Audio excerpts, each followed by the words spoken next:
اللہ کی ذکر کی کیفیت اہل ذکر کے پاس سے نصیب ہوتی ہے، اور یہ جب نصیب ہو جائے تو پھر نسیان زائل ہو جاتا ہے۔ اور جب اہل اللہ کی مجلس سے بندہ دور ہٹ جائے تو پھر کیا ہوتا ہے کہ پھر بندہ خدا سے غافل ہونا شروع ہو جاتا ہے، نمازیں چھوٹنے لگیں گی، سستی ہوگی، غیبت، برائیاں اور کیا کچھ زندگی کے اندر پیدا ہو جائے گا۔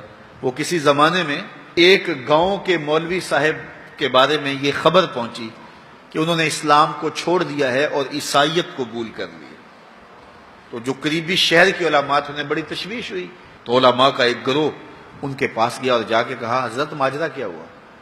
انہوں نے کہا، جی میں ایک دن نماز پڑھانے کے لیے صبح فجر کے وقت نکلا، ٹھنڈے پانی سے وضو کیا تھا، سنتیں پڑھنے کے بعد نماز میں بھی وقت تھا تو میری آنکھ لگ گئی، تو اچانک اقامت ہوئی تو میں اٹھا اور مصلی کی طرف دوڑ پڑا۔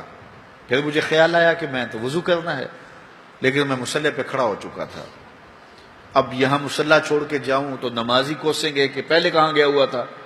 تو اسی گو مگو کی کیفیت کے اندر میں نے جو ہے وہ نماز پڑھانا شروع کر دی، لیکن میں ڈرا کہ میں مصلی رسول کی توہین کر رہا ہوں، بے وضو نماز پڑھا رہا ہوں، تو کہیں اللہ کا عذاب میرے اوپر نازل نہ ہو۔ تو میں ڈرتا بھی رہا، لیکن ساری نماز پڑھائی، میرے اوپر کوئی ایسی کیفیت اللہ کے عذاب کی نہیں آئی۔ سارا دن گزر گیا، اگلی رات بھی گزر گئی، اگلے دن فجر کا وقت آیا تو پھر میرا وضو ٹوٹ گیا، تو پھر میں نے کہا اب ٹھنڈے پانی سے وضو کیا کرنا ہے، پھر میں مصلی پہ چڑھ گیا، حتیٰ کہ میری عادت ہو گئی، اور میں پہلے تو ڈرتا تھا کہ اللہ کا عذاب میرے اوپر نازل نہ ہو، اور پھر یہ بھی خوف ختم ہو گیا۔ پھر ایک دن میں غسل کی حاجت سے تھا اور میں نے غسل کرنے کی بجائے فجر کی نماز پڑھا دی۔ اس دن میں دوبارہ ڈرا کہ کہیں اللہ کا عذاب نازل نہ ہو جائے، تو کہا سلام پھیرا تو میرے اوپر اللہ کا کوئی عذاب نازل نہیں ہوا۔ تو میں نے اسلام کو چھوڑ دیا کہ اسلام سچا دین ہوتا تو میں اتنی توہین کی ہے مصلی رسول کی، اتنی توہین کی ہے اللہ کے گھر کی، تو میرے اوپر کوئی عذاب آتا، تو میرے اوپر کوئی عذاب نہیں آیا، تو میں پھر واپس ہو گیا ہوں، تو میں عیسائیت قبول کر لیا۔ تو علماء نے کہا کہ تیرے اوپر کوئی عذاب نہیں آیا، اس سے بڑا عذاب کیا ہو سکتا ہے؟ رب نے اپنا دین چھین لیا ہے، اس سے اور بڑا عذاب کیا ہو سکتا ہے؟ اس نے اپنا پیارا دین، محبوب دین تجھ سے چھین لیا ہے، اب جا بھٹکتا پھر، دھکے کھاتا پھر، تیرے سے وہ جو نور تھا وہ تو ہم نے نکال لیا، اب ایک بت رہ گیا۔ یہ سزا کتنی بڑی سزا ہے، لیکن انسان مادی سزاؤں کو سزا سمجھتا ہے، وہ سمجھتا ہے کہ دولت چھین لی جائے گی، کاروبار بند کر دیا جائے گا، مجھے پریشانیاں آئیں گی، میرے اعضائے بدنیاں توڑ دیے جائیں گے، آنکھوں کی بینائی اچک لی جائے گی، میرا ایکسیڈنٹ ہو جائے گا، تو یہ سزا ہے، پتھر اتریں گے تو یہ سزا ہے۔ کہا یہ بھی سزا کی صورتیں تو ہیں، لیکن یہ سزا اوروں کو دی جاتی ہے، لیکن یہ کتنی گہری سزا ہے۔ فَأَنْسَاهُمْ أَنفُسَهُمْ، انہیں ان کی ذاتوں سے بے خبر کر دیا جائے، انہیں پتہ ہی نہ ہو کہ ہم دنیا پہ آئے کس لیے ہیں، مقصد حیات کیا ہے۔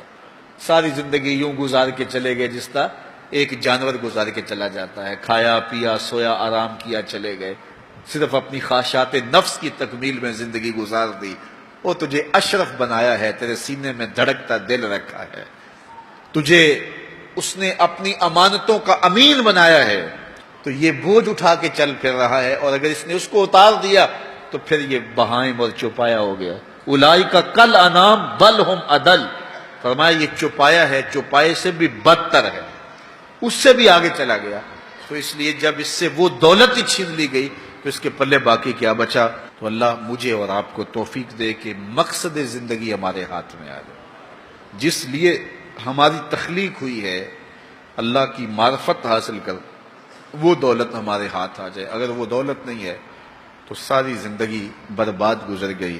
اس لیے خندق کھودتے صحابہ پر جب پیار آیا تو یہی کہا، اللہم ان العیش عیش الآخرہ فاغفر للانصار والمہاجرہ، اے اللہ زندگی تو حقیقت میں آخرت کی زندگی ہے، میرے انصار کو بھی بخش دے، میرے مہاجروں کو بھی بخش دے۔ تو زندگی مانگی تو وہ آخرت کی زندگی مانگی۔ اللہ مجھے آپ کو اس مختصر زندگی کو یاد الہی میں گزارنے کی توفیق دے۔